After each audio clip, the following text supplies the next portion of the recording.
It's under $4. It is under $4 and I love it. Do you want to know what it is? Keep watching. I'm glad that you're here and you want to find out because I am so excited about sharing this. And it is a Wet n Wild product, and it is their Color Icon Bronzer. And I have it in the color Ticket to Brazil, which is 740A. Oh my gosh, I really, really love this. I had a Tom Ford bronzer that I was wearing for quite a while that I just always loved. And I just happened to find this one, and it's just been, for me, one of the best things ever. You can kind of see it has a little bit of a sheen to it.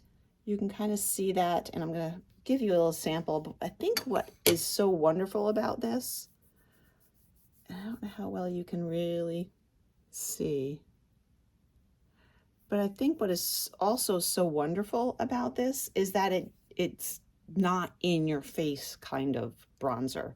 And I don't know if that makes sense, but it's just a very subtle kind of color that, for me, at least for my coloring, just seems to be just what I want. So let me go ahead, and I will go ahead and be using, oh gosh, this is just an old brush that I got from H&M when H&M used to carry all that makeup. I loved a lot of their makeup, by the way. And let's go ahead, I'm just going to go ahead and apply a little bit so you can kind of see the subtlety of it and just how much it adds but doesn't add. Is that a little odd?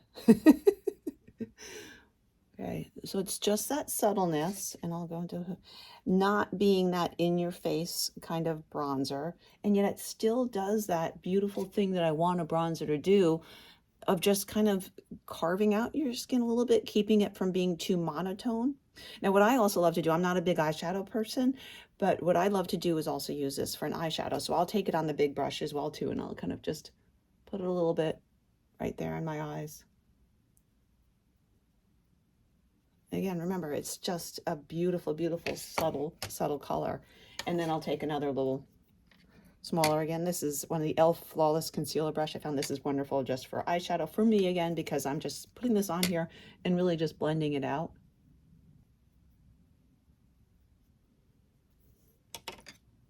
So again, subtle color, but it does what I always hope that that will do, is to keep you from looking like a foundation face. I'm actually applying this over one of the, which I'm also reviewing, the Wet n Wild, the matte Photo Focus foundation, which I'll share I'll link below also where that review is of there as I see what that looks like over the course of the day. But so we're applying it over foundation. I don't always typically wear foundation. Matter of fact, I almost never wear foundation. I'm more of an SPF and concealer person. But so you're seeing it also on top of that right now, and it's sitting quite well. When I have less coverage on, less foundation, it even has more of a richness that it brings out, but subtle. That makes sense. So anyway, under $4, this is just beautiful. I actually got one for travel, and I don't really care if it breaks or not. I have one just for at home. It's just, to me, a huge, huge winner. Have you tried it yet? Let me know.